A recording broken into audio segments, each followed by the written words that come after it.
Unang 1, chapter 1, verse 1. O 1 John chapter 1, verse 1. Patuloy.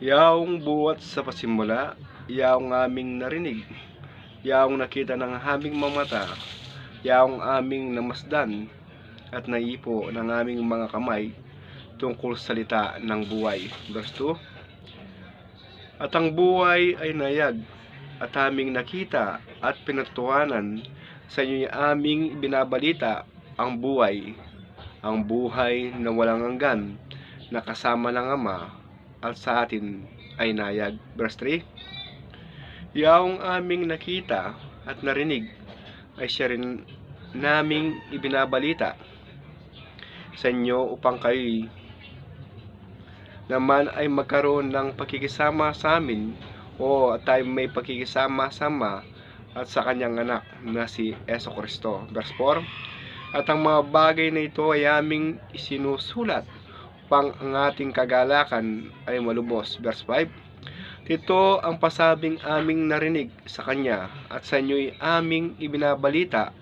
ng Diyos ay ang ilaw at sa kanya'y walang anumang kadiliman. Verse 6.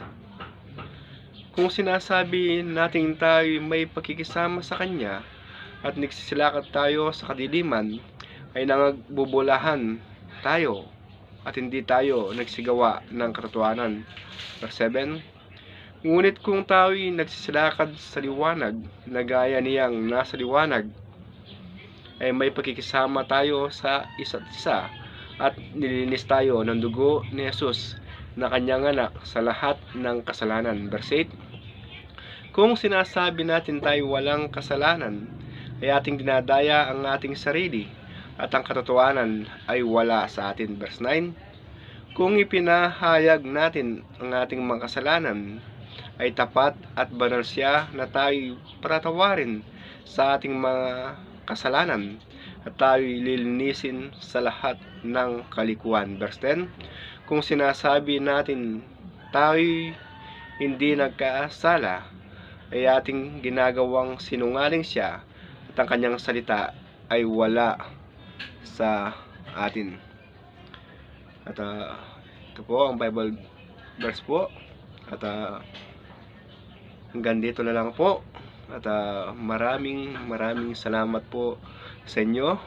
Sana po magusto ito pong nabasa.